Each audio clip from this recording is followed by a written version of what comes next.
আসসালামু আলাইকুম everyone, welcome to my channel Marim's kitchen and daily vlog. আজকে আপনাদেরকে নতুন একটি রেসিপিতে স্বাগত জানাচ্ছি। আর আজকের রেসিপিটা থাকছে গরুর কাচ্চি। আজকে গরুর কাচ্চি বানাবো আমরা, গরুর মাংস দিয়ে কাচ্চিটা বানাবো। সেই জন্য এখানে আমি 2 কেজি গরুর মাংস নিয়ে নিয়েছি, একদম ফ্রেশ মাংসটা।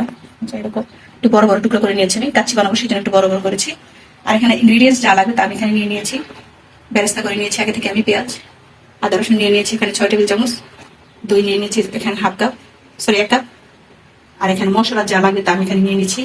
লবণটা নিয়ে নিচ্ছি এখানে 3 টেবিল চামচ, চিনি 1 টেবিল চামচ, আর টেস্টিং সোডা নিয়ে নিয়েছি আমি 2 টেবিল চামচ। এখানে রাঁধুনির কাচ্চি মশলা যেটা সেটা নিয়ে নিয়েছি এখানে 1.5 টেবিল চামচের মতো। গরম মশলা নিয়ে নিয়েছি এখানে 2 টেবিল চামচ। আর এখানে আস্ত গরম মশলা যেটা, এটা আমি রাঁধুনির সাথেই পেয়েছি, এটাও নিয়ে নিয়েছি এখানে। আর এখানে জিরা নিয়ে নিয়েছি আমি 1.5 টেবিল চামচ। শুকনো মরিচের গুঁড়াটা নিয়ে নিয়েছি আমি 1 টেবিল চামচ। ধনিয়ার গুঁড়াটা নিয়ে নিয়েছি আমি 2 টেবিল চামচ। আর কালো কালো গোলমরিচের গুঁড়াটা নিয়ে নিয়েছি 1 টিস্পুনের মতো। এগুলোই লাগবে আমার ইনগ্রিডিয়েন্টস। চলেন তাহলে মূল রেসিপিতে চলে যায়। আশা করি রেসিপিটা সাথে আছে। আর যারা আছেন তারা অবশ্যই একটা লাইক দিয়ে তারপরে রেসিপিটা দেখা শুরু করবেন। আর এখানে চাউলটা নিয়ে নিয়েছি আমি, এখানে পোলার চাউলটা নিয়েছি আমি 2 কেজি। পোলার চাউল দিয়ে আজকে কাচ্চিটা বানাবো। মাংসটা আমি দিয়ে দিচ্ছি এখানে 2 কেজি মাংস, এটা ধুয়ে রেখেছিলাম, ছেঁকে রেখেছি চাকনিতে।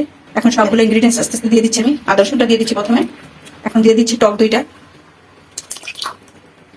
আর সব মশলাগুলো দিয়ে দিচ্ছি আমি। কিন্তু আপনারা যদি কম বেশি করে বানান তাহলে মশলা কম বেশি নেবেন। আমি এখানে 2 কেজি মাংসে 2 কেজি চাউল নিয়েছি, টোটাল 4 কেজি, সাথে আলু থাকবে, সব মিলিয়ে আমি মশলা নিয়েছি এগুলো আর কি। এখন সবগুলো মশলা দিয়ে দিচ্ছি।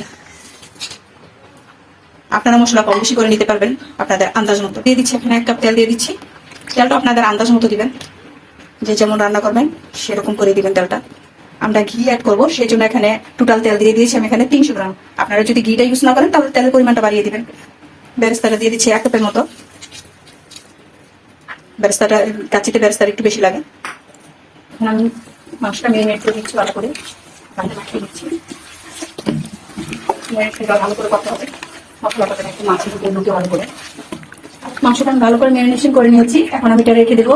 এখন সময় কম সেই জন্য আমি আধা ঘন্টা রেখে দিচ্ছি রেস্টে। আপনারা চাইলে 2 ঘন্টা 1 ঘন্টা আপনার যতটুকু মন চায় ততটুকু আপনারা রেস্টে রেখে দিতে পারেন।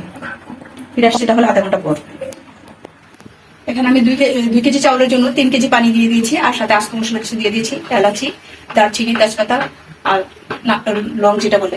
এখন অল্প করে তেল দিয়ে দিচ্ছি যেন চাউলটা ঝরঝরা হয়, সেজন্য তেলটা দিয়ে দিলাম। এখানে লবণ দিয়ে দিচ্ছি আমি 1 টেবিল চামচ।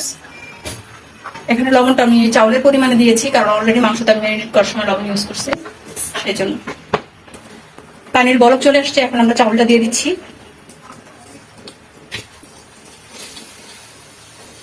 ওটা একটু লাড়া দিয়ে দিচ্ছি। আর চাউলটা আমি সিদ্ধ করে নেবো 70%, আর বাকিটুকু হবে দমে। এখন ডাকনাটা লাগিয়ে দিচ্ছি আমি, ডাকনাটা লাগিয়ে দিলাম। চাউলটা আমাদের 70% হয়ে গেছে। এখন আমি চুলাটা অফ করে চাউলটা ছেঁকে নেবো আমি। এখানে আলুগুলো আমি ফ্রাই করে নিয়েছি, বড় দিয়ে দিচ্ছি। এখন আমি চাউলগুলো দিয়ে দিচ্ছি,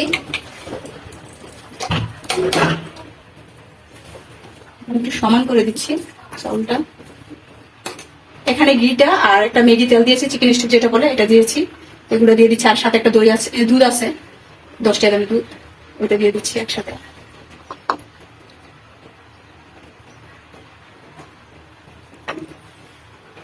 কাঁচামরিচ দিয়ে দিচ্ছি কটা উপর থেকে, আর সাথে বেরেস্তাটা দিয়ে দিচ্ছি। আটা দিয়ে সিলগালা করতে হয়, আটা বা ময়দা দিয়ে অসুবিধা নেই, কিন্তু আমরা পলিথিন দিয়ে দিচ্ছি, বা ফয়েল পেপার হলে হয়। আমরা পলিথিন দিয়ে ভালো করে আটকে দিয়েছি জানি। আবার একটু ডাকনা দিয়ে দিচ্ছি, ডাকনাটা দিয়ে দিলাম। আর দমে থাকবে পুরো 40 মিনিট। 40 মিনিট এটা নাড়াচাড়া আর দিব না একবারে, কিন্তু আমি সিলগালা করে লাগিয়ে দিয়েছি এটা। এখন ফিরে আসবো 40 মিনিট পর। ফিরে আসলাম 30 মিনিট পর। এখন আমাদের কাচ্চিটা বানিয়ে নিচ্ছি। আমি ডবল ডাকনা দিয়ে দিয়েছিলাম যেন ভাবটা না বার হয়। দেখুন মাশাআল্লাহ কত সুন্দর হয়েছে।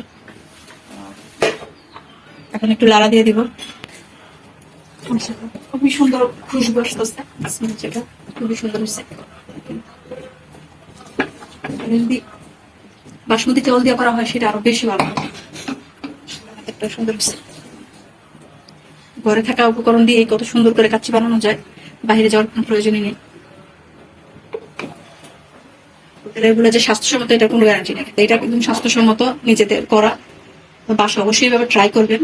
আর আমার রেসিপিটা যারা এখনো পর্যন্ত দেখছেন তারা অবশ্যই একটা লাইক দিতে ভুলবেন না।